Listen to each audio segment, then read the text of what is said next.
Today I'm going to do a quick, easy tutorial on how to make frozen spinach cubes. So frozen spinach cubes are a little bit the brainchild of the smoothie group. They use them a lot in their morning green smoothies or berry smoothies. Put the greens in there, the spinach. You can do this with all sorts of other superfood greens too. But put them in there, they boost the nutrients, get some fiber. But that's not the only way to use them. You could use these in all sorts of ways. Casseroles, soup, stews, dips. Melt them first in a pan before you pour in your scrambled egg mixture. Use them in scrambled eggs.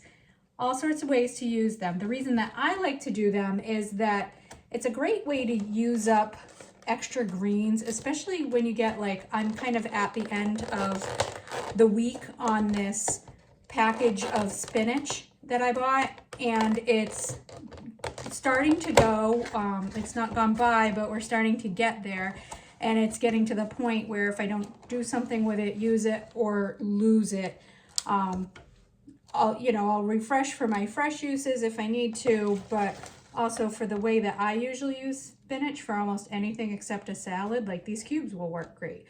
So this reduces food waste, gives you a nice, easy, versatile product to use, and helps you preserve an abundance of spinach, say if you have a lot in the garden too. Beauty of it is you can do it with a lot or a little. The measurements are not necessarily a measurement as such.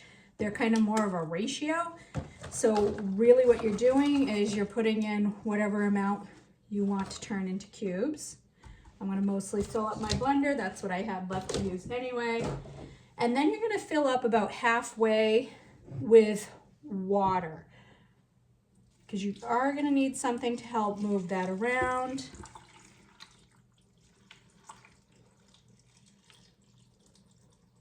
You're going to start just about there. You can add more later if you want to, if you find that it's not moving enough. And then we're just turning on. You want to try and blend for under 1 minute. You can leave this as coarse or grind it down to as fine as you like, but you kind of don't really want to turn it into a sauce or a juice. Honestly, if you wanted to, you could, but you're probably going to like this more from this stage if you leave it a little coarser. You know, if you are putting it in a smoothie or something, it's going to grind down more in there anyway.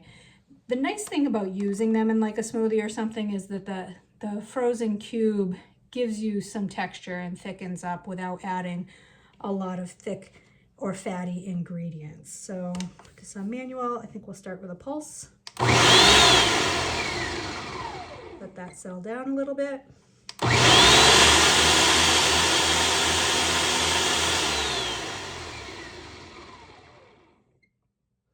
And you know, this is it. I'm getting to a pretty good spot here.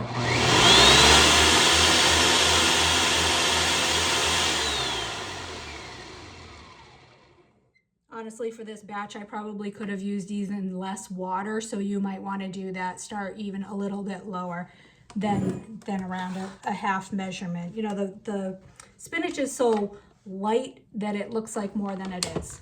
So then after that, all we're doing, pouring it into ice cube trays, or if you've made a thicker version, you can spoon it in.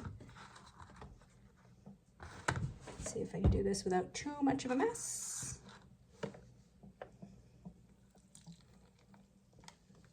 Leaving a little bit of room in there for expansion so that it doesn't overflow and make a mess in my freezer.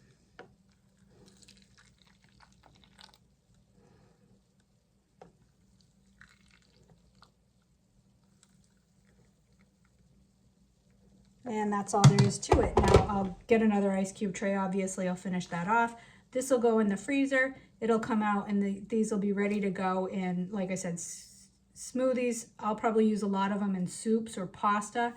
A way to kind of get greens into my family's life and get those nutrients without them necessarily recognizing that it's there. And a lot of them don't like the texture of like a sauteed spinach, so this works great.